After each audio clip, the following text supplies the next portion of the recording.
March 23rd, 2008. 03:47 hours.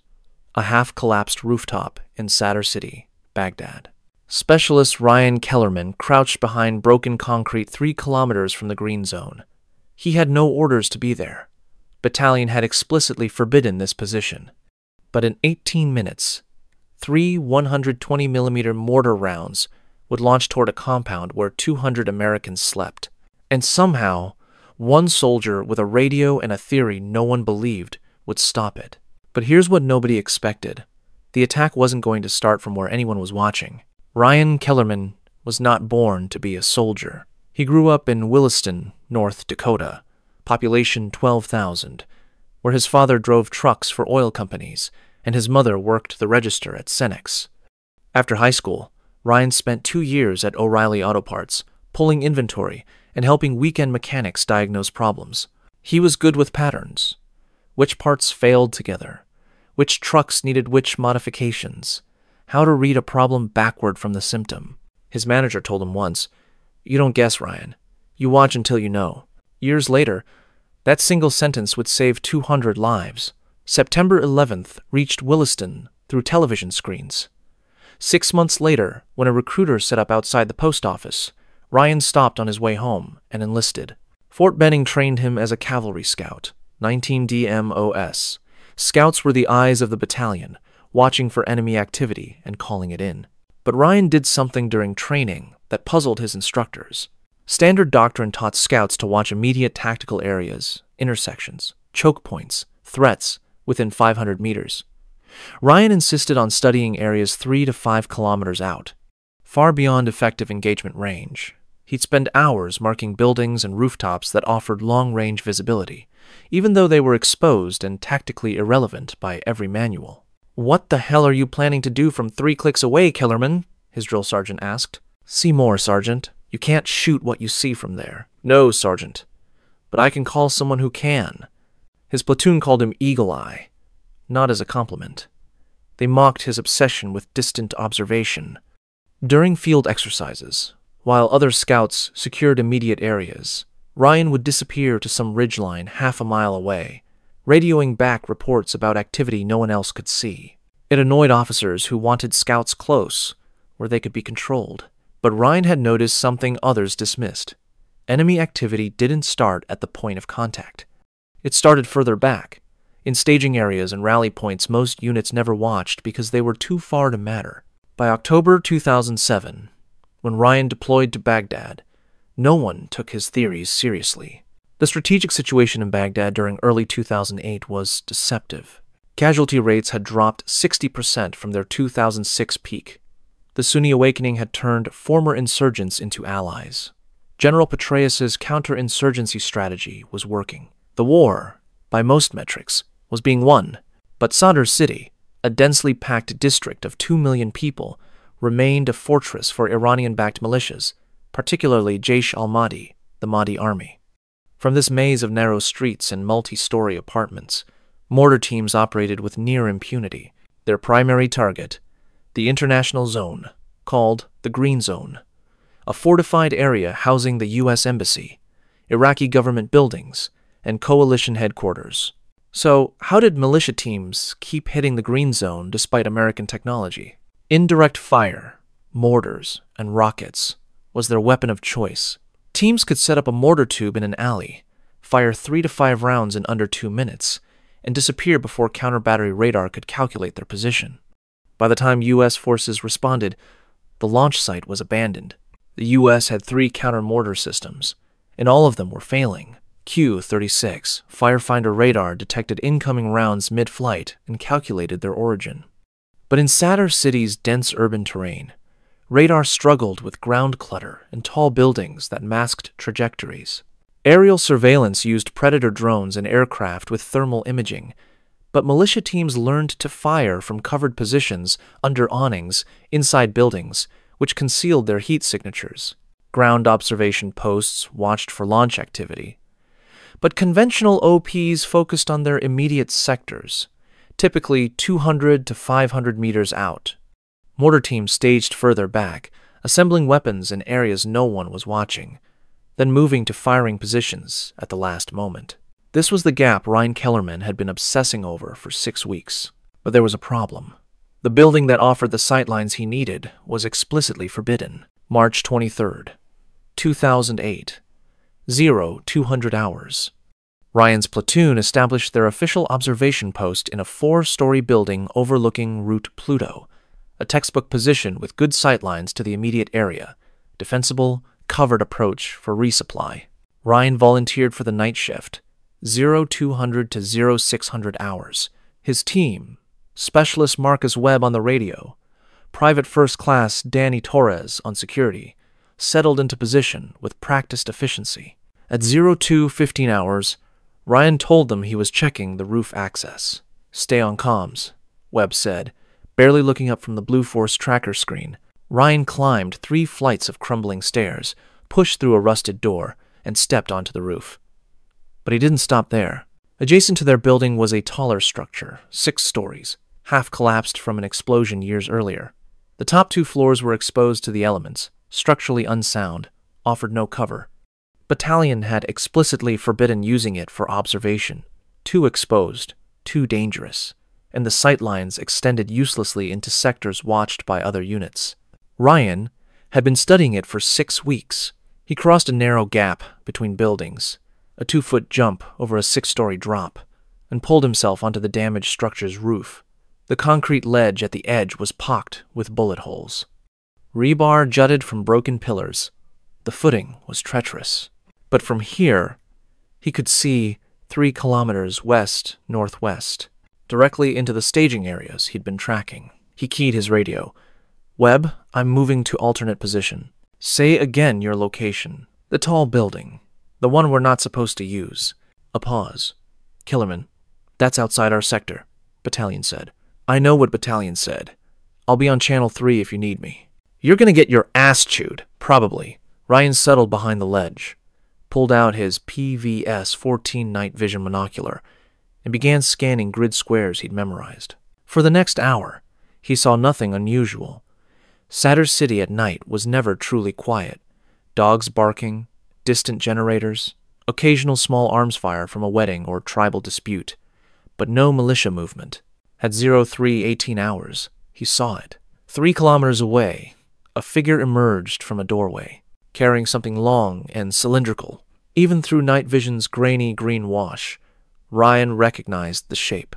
A mortar tube, likely 120 millimeter. 2 more men appeared, carrying ammunition crates. They moved with practiced coordination, not hurried chaos, methodical preparation, experienced fighters. Ryan marked the grid coordinate, ND382517. He checked his range card. 3,200 meters from his position, 2,800 meters from the nearest official OP. No one else was watching this area. It was too far out, technically covered by another battalion whose OP focused on different avenues. This was a gap in coverage, and the militia team had found it. Ryan keyed his radio and switched to battalion tactical frequency. "Red Dragon TOC, this is Scout 26, over." A bored voice responded. "Scout 26, go ahead. I have eyes on possible mortar team staging, grid ND382517, 3PAX with probable 120 millimeter tube, preparing firing position. Over." A pause. "Scout 26, confirm your position." Ryan hesitated. "I'm in sector observing from elevated position, over." "That grid is 3 kilometers from your assigned OP. How do you have eyes on?" "I'm using alternate observation point with extended sightlines, over." Another pause, longer this time. Then a different voice. Staff Sergeant Phelps, the TOC watch officer. "Kellerman, is that you?" "Affirm." "Are you on that goddamn collapsed building again?" "Affirm." "Jesus Christ. Battalion commander explicitly ordered you to stop using that position. It's exposed, it's outside your sector, and it's a liability if you get hit." But here's the thing. Ryan could see what they couldn't. "Roger, Sergeant. But I have positive visual on mortar team staging. They're preparing a firing position. This looks like pre-attack coordination." "What's your level of certainty?" Ryan watched through his monocular. The team had set up a small tarp to conceal the tube from aerial observation. They were digging a base plate into the dirt, stabilizing it with sandbags. These were professionals. High confidence, Sergeant.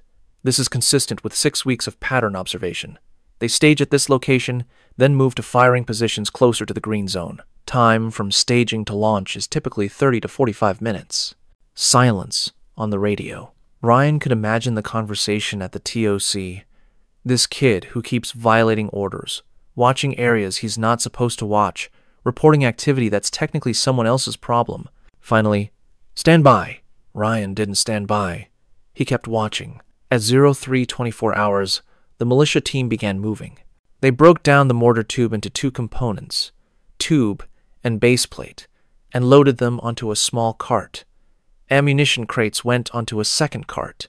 Then they disappeared into an alley, heading west-southwest. Ryan tracked their movement by watching the alleys ahead of them. Every 20 seconds, he'd catch a glimpse, a figure crossing an intersection, the cart's silhouette against a lighter wall. He marked each sighting on his map, connecting the dots of their route. They were heading toward a cluster of buildings 800 meters from the green zone's perimeter, grid ND 397522. Ryan had identified this area 2 weeks earlier as a probable firing position, close enough to ensure accuracy, far enough to avoid immediate detection, with multiple escape routes through dense urban terrain. He keyed his radio again. Red Dragon TOC, Scout 26. Mortar team is moving, tracking west-southwest toward grid ND 397522. Probable firing position. Estimated time to launch, 20 to 30 minutes. Scout 26, we have no radar contact. No other OPs report activity. Negative radar contact because they haven't fired yet, Sergeant. I'm tracking them from staging to firing position. They're using covered routes to avoid thermal detection. How can you possibly track them from 3 kilometers away at night? I've been watching their patterns for 6 weeks. I know their routes. Another long pause. Scout 26, hold position and continue observation. I'm waking up the XO. Roger. But then, something went wrong. At 03:32 hours, he lost visual contact. The team had entered a covered alley between 2 apartment buildings, and his angle was wrong. He couldn't see through or around the structures. For 3 agonizing minutes, he scanned adjacent streets and rooftops, trying to reacquire them. Had he lost them? Were they still moving to the firing position he'd predicted? Or had they changed course, making his prediction worthless? His hand started shaking. His mouth went dry. 3 minutes felt like 30. Then, at 03:35 hours, movement on a rooftop at grid ND 397522. 2 figures emerged from a stairwell, followed by a third pushing the cart. They set up quickly. Base plate positioned. Tube inserted. Elevation adjusted. 1 man opened an ammunition crate. Another held what looked like a cell phone, probably coordinating with someone closer to the green zone who would call corrections. Ryan's heart rate kicked up. His hands developed a slight tremor. He forced himself to breathe slowly, the way he'd been taught. He keyed the radio. Red Dragon, TOC, Scout 26. Mortar team is in firing position. Grid ND, 397522. Rooftop of 3-story building. 3PAX, 120mm tube confirmed. Ammunition staged. They are preparing to fire. Scout 26, Viper 6, is on the net. Captain Braddock, the battalion XO. Confirm you have positive identification of weapons and hostile intent. Affirm, sir. 120mm mortar tube, visible ammunition crates. Team is adjusting elevation and preparing to load. Based on their position and trajectory, target is green zone, likely coalition compound. Stand by for counter-battery authorization. Ryan kept watching. The militia team worked with calm efficiency. The gunner made minute adjustments to the tube's angle. The assistant gunner held around, waiting for the command to load. The cell phone operator spoke into his device, probably receiving final target coordinates. Time seemed to stretch. Ryan could feel his pulse in his throat. Everything depended on Captain Braddock making the right call in the next 60 seconds. Would he believe Ryan, or dismiss him as the scout who kept violating orders? At 03:38 hours, the radio crackled. All Viper elements. This is Viper 6. Fire mission authorized. Grid ND 397522, priority target. Thunder 2-1 is inbound with 155mm fire support. Danger close. All units maintain standoff. Ryan didn't move. He stayed locked on the target. Scout 2-6 to Red Dragon TOC. Team is loading first round. Prepare for immediate engagement. Somewhere to the south, at Forward Operating Base Falcon, an M7 77 155mm howitzer crew received the fire mission. They would calculate trajectory, load the round, prepare to fire. Time from authorization to impact, approximately 90 seconds. Ryan watched the militia gunner drop a round into the tube.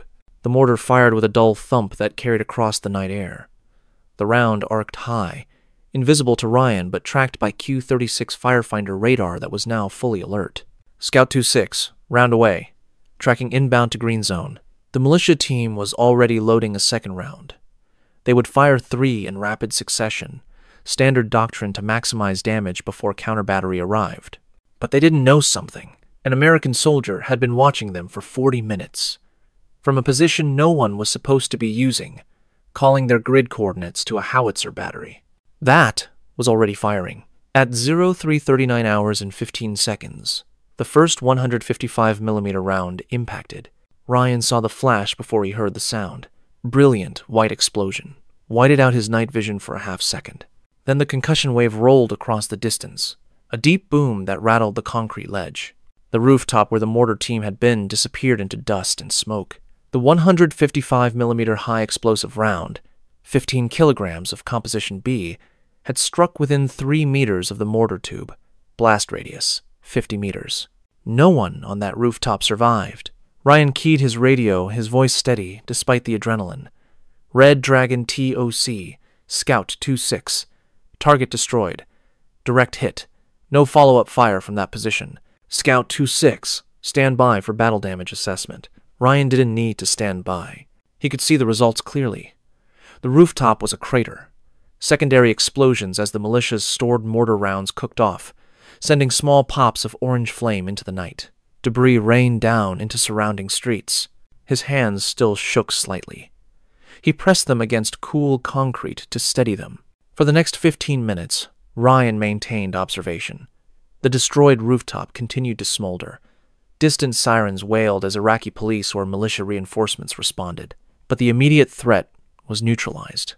At 0358 hours, Captain Braddock came back on the radio.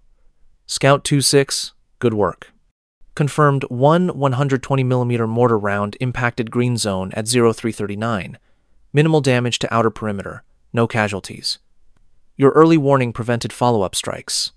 Return to your authorized OP and prepare for debrief at 0800.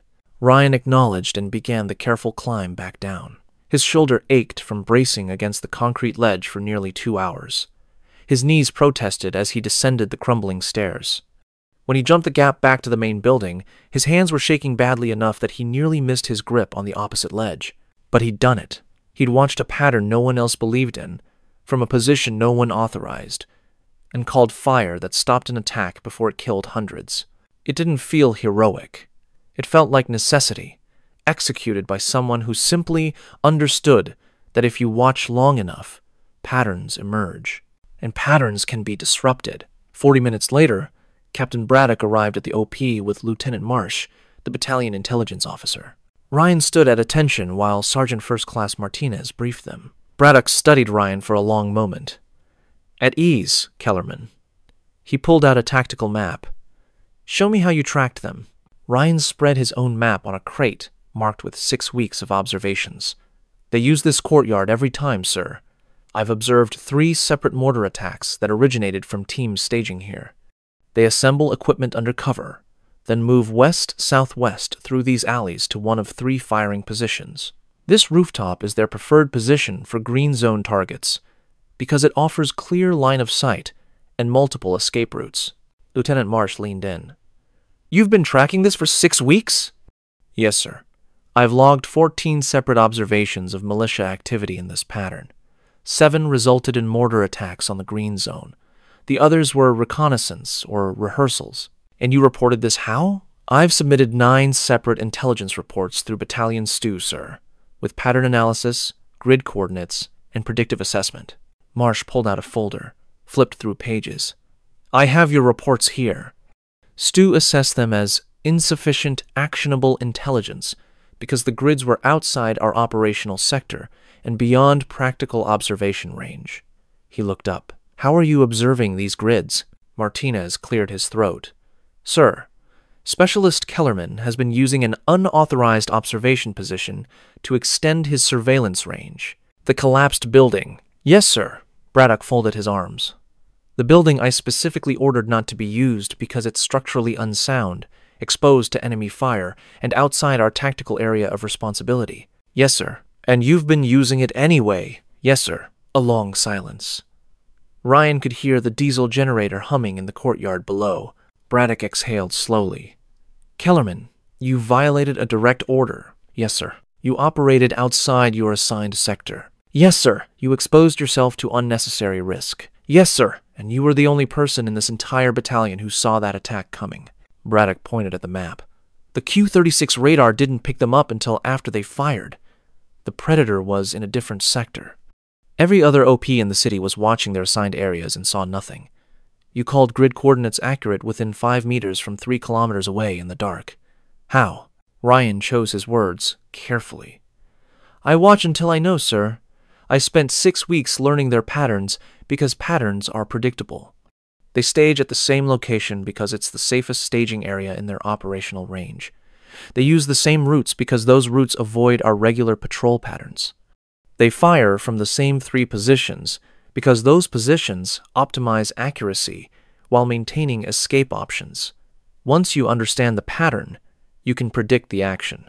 Marsh made notes. You said you submitted intelligence reports. Why didn't Stu act on them? Because the grids were outside our sector, sir. And because I couldn't prove I was observing them from an unauthorized position without admitting I was violating orders. Braddock almost smiled. So you kept watching? Yes, sir. Because no one else was. Another silence.